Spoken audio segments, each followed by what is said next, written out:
Assalamualaikum warahmatullahi wabarakatuh. Perkenalkan, nama saya Putri Indasari. Di sini kita akan belajar mengenai sistem administrasi kepegawaian kelas 11 otomatisasi tata kelola perkantoran. Sebelum itu, kalian boleh mempersiapkan terlebih dahulu alat tulis dan buku catatan kalian untuk mencatat poin-poin yang penting yang ada di materi ini. Selamat menyaksikan. Oke, untuk kompetensi dasar materi ini terdapat pada poin 3.3 memahami sistem administrasi kepegawaian dan poin 4.3 melakukan pengelompokan sistem administrasi kepegawaian. Dengan tujuan pembelajaran yang pertama, peserta didik dapat menguraikan pengertian administrasi kepegawaian. Yang kedua, peserta didik dapat menguraikan sistem administrasi kepegawaian. Yang ketiga, peserta didik dapat menguraikan tujuan sistem administrasi kepegawaian. Yang keempat, peserta didik dapat menerapkan bentuk-bentuk sistem administrasi kepegawaian. Dan yang kelima, peserta didik dapat menjelaskan sistem pengangkatan pegawai negeri sipil. Oke, kita masuk ke materi. Yang pertama, pengertian administrasi. Administrasi berasal dari bahasa Latin, yaitu ad yang artinya intensif dan minister yang artinya melayani atau membantu. Sedangkan dalam bahasa Inggris, administrasi adalah administration yang artinya tata usaha. Menurut Kamus Besar Bahasa Indonesia, administrasi adalah usaha dan kegiatan yang meliputi penetapan tujuan serta penetapan cara-cara penyelenggaraan pembinaan organisasi yang berkaitan dengan penyelenggaraan kebijakan untuk mencapai tujuan, kegiatan yang berkaitan dengan penyelenggaraan pemerintahan, kegiatan kantor, dan tata usaha. Oke, selanjutnya kita beralih ke pengertian tenaga kerja dan pegawai. Tenaga kerja adalah setiap orang yang dapat melakukan pekerjaan guna menghasilkan barang atau jasa, baik untuk memenuhi kebutuhan sendiri maupun kebutuhan masyarakat. Untuk pegawai yaitu adalah orang yang bekerja pada suatu organisasi atau lembaga, baik swasta maupun pemerintah. Nah, untuk tenaga kerja sendiri ini maksudnya adalah orang yang bekerja atau mengerjakan sesuatu baik di dalam maupun di luar hubungan kerja. Contohnya itu ada dokter, akuntan, pengacara, arsitek, dan lain sebagainya. Sedangkan untuk pegawai, biasanya ini orang yang bekerja di kantor. Nah, kalau untuk di pemerintah biasanya itu di kelurahan, kecamatan, atau wali kota. Nah, kalau untuk di kantor itu biasanya di perusahaan swasta yang biasanya mereka sering menyebutnya itu karyawan. Sedangkan kalau buruh itu adalah orang yang bekerja di pabrik atau lebih banyak menggunakan tenaga fisik. Contohnya ada buruh tani, ada buruh cuci, dan buruh-buruh yang lainnya. Jadi, dapat kita simpulkan bahwa administrasi kepegawaian adalah kegiatan administrasi, mulai dari merencanakan, mengorganisasikan, mengembangkan, mengendalikan, dan kegiatan lainnya yang berkaitan dengan pegawai atau karyawan. Lalu, kita masuk ke pengertian sistem. Sistem berasal dari bahasa Yunani atau sustema dan bahasa Latin atau sistema yang berarti suatu kesatuan yang terdiri atas komponen atau elemen yang dihubungkan bersama untuk memudahkan aliran informasi dan materi atau energi untuk mencapai tujuan bersama. Nah, di sini juga ada pengertian sistem menurut para ahli. Yang pertama, menurut Prajudi, sistem adalah jaringan yang terdiri dari prosedur-prosedur yang berkaitan antara prosedur yang satu dan prosedur yang lainnya. Sedangkan menurut Mudrik RG, sistem adalah suatu kumpulan elemen yang di dalamnya terdapat prosedur yang digunakan dalam rangka mencapai suatu tujuan bersama melalui cara pengoperasian barang dan data pada saat tertentu. Oke, selanjutnya kita masuk ke dalam elemen sistem. Jadi ada beberapa elemen yang dapat membentuk sebuah sistem. Yang pertama itu ada tujuan. Di sini tujuan itu maksudnya suatu sistem harus mempunyai tujuan, karena tanpa adanya tujuan, sistem tersebut menjadi tidak terarah dan tidak terkendali.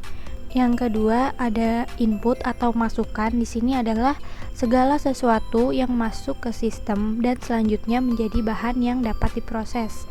Nah, input di sini bisa berupa fisik ataupun non-fisik. Jadi, kalau untuk input fisik ini adalah contohnya itu calon pegawainya. Sedangkan input non-fisik adalah informasi tentang pegawai yang dibutuhkan. Lalu yang ketiga, proses. Proses ini merupakan bagian yang melakukan perubahan atau transformasi dari masukan menjadi keluaran yang lebih berguna dan lebih bernilai. Nah, contohnya ini misalnya calon pegawai yang diterima di sebuah perusahaan itu melakukan pendidikan dan pelatihan sesuai dengan bidang pekerjaannya masing-masing dengan harapan calon pegawai ini dapat bekerja dengan baik dan dapat meningkatkan produktivitas kerjanya, seperti itu. Nah, selanjutnya untuk yang terakhir itu ada output. Output adalah hasil dari proses.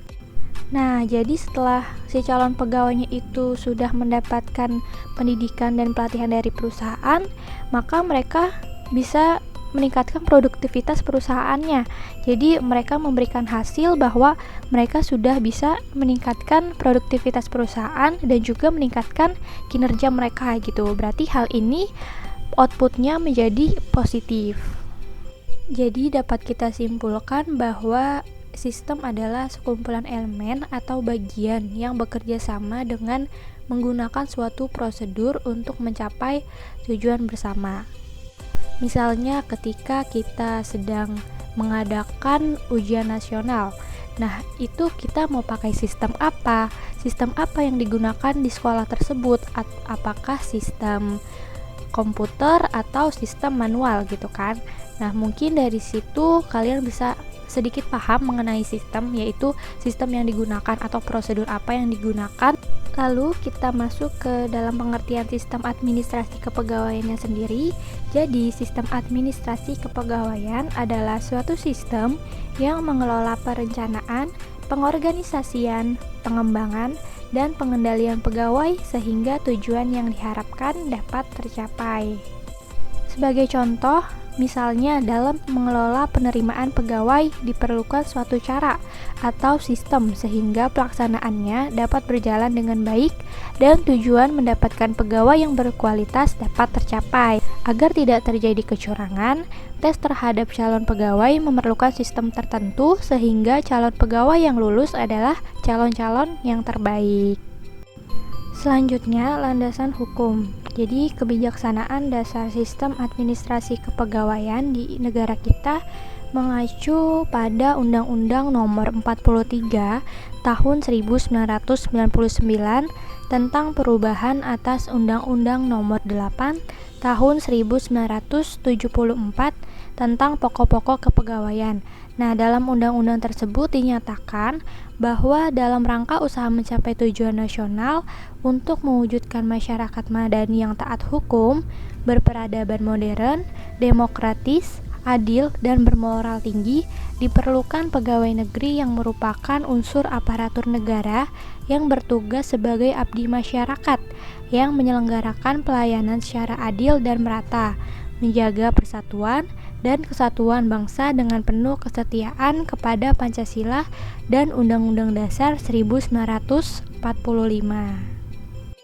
Oke, selanjutnya kita masuk ke bentuk-bentuk sistem administrasi kepegawaian.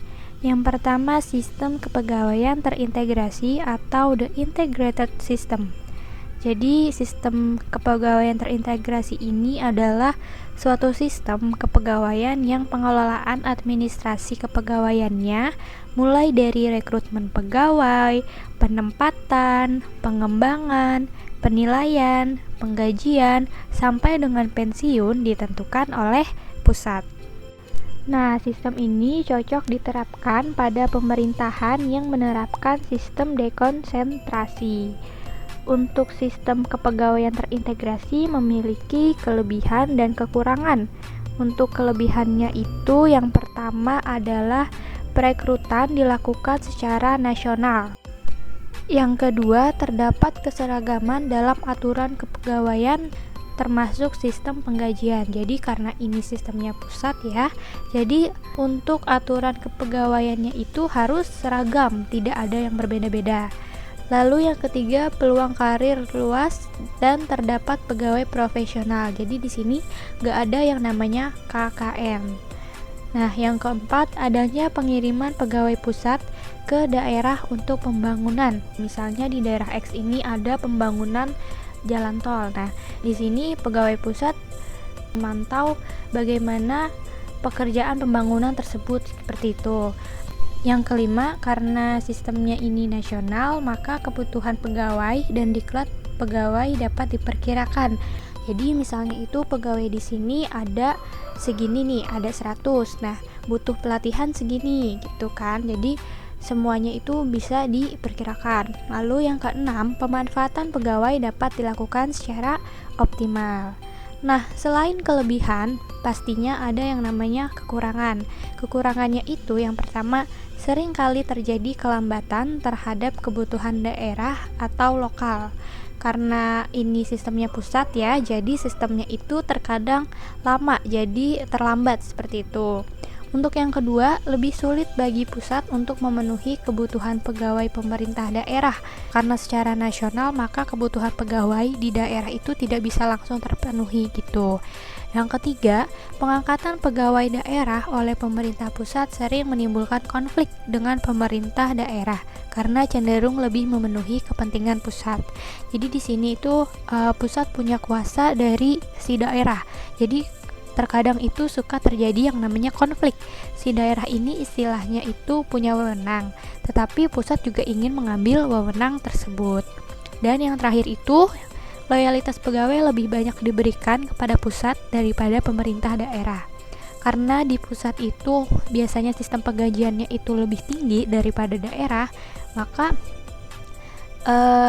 rata-rata pegawai itu lebih banyak memberikan loyalitasnya kepada pusat daripada di daerah gitu. Karena di daerah kan juga pengawasannya minim, jadi loyalitas pegawai itu kurang terhadap pemerintah daerah seperti itu. Oke, selanjutnya kita masuk ke bentuk sistem yang kedua, yaitu sistem kepegawaian terpisah atau Disparate Personnel System. Jadi, sistem kepegawaian terpisah adalah suatu sistem kepegawaian yang pengelolaan administrasi kepegawaiannya mulai dari rekrutmen, penggajian, sampai dengan pensiunan pegawai dilakukan oleh tiap-tiap daerah. Jadi, kalau tadi itu terintegrasi pusat, nah kalau terpisah ini masuknya ke daerah. Jadi setiap pemerintah daerah ini juga memiliki kekuasaan dan kewenangan sepenuhnya untuk menunjuk personelnya sendiri, mulai dari menerima, menyeleksi, mengangkat, mengembangkan, menempatkan, memindahkan, mempromosikan, dan memberhentikan pegawai. Jadi si personelnya itu dikelola dan dikendalikan oleh pemerintah daerah dan tidak dapat dialihkan ke pemerintah pusat atau pemerintah daerah lainnya. Begitu pula sebaliknya, pegawai pemerintah pusat juga tidak dapat berpindah ke pemerintah pusat. Jadi pemerintah pusat itu hanya berwenang untuk mengatur pegawai-pegawai yang berada di lingkungannya. Nah, untuk contohnya ini misalnya pegawai daerah yang menjadi seorang kepala daerah apabila sudah habis masa jabatannya dapat dijadikan bawahan kepala daerah yang baru. Jika mengandung sistem terintegrasi, kepala daerah yang lama dapat ditarik ke pemerintah pusat untuk menempati jabatan tertentu, seperti jabatan sebagai tenaga ahli. Jadi apabila ada pegawai pemerintah pusat yang ingin berpindah menjadi pegawai daerah, maka pegawai tersebut harus keluar terlebih dahulu dari status pegawai pemerintahan pusatnya, baru dapat diangkat menjadi pegawai daerah. Begitu pula sebaliknya. Akan tetapi pegawai tersebut juga harus memenuhi persyaratan yang telah ditetapkan, baik oleh pemerintah pusat maupun pemerintah daerah. Nah, untuk sistem ini lebih tepat digunakan pada pemerintahan federal karena kepala pemerintahan di daerah mempunyai kewenangan yang penuh untuk mengatur kepentingan dalam negeri. Oke, karena tadi sistem terintegrasi mempunyai kelebihan dan kekurangan, maka di sistem kepegawaian terpisah juga memiliki kelebihan dan kekurangan.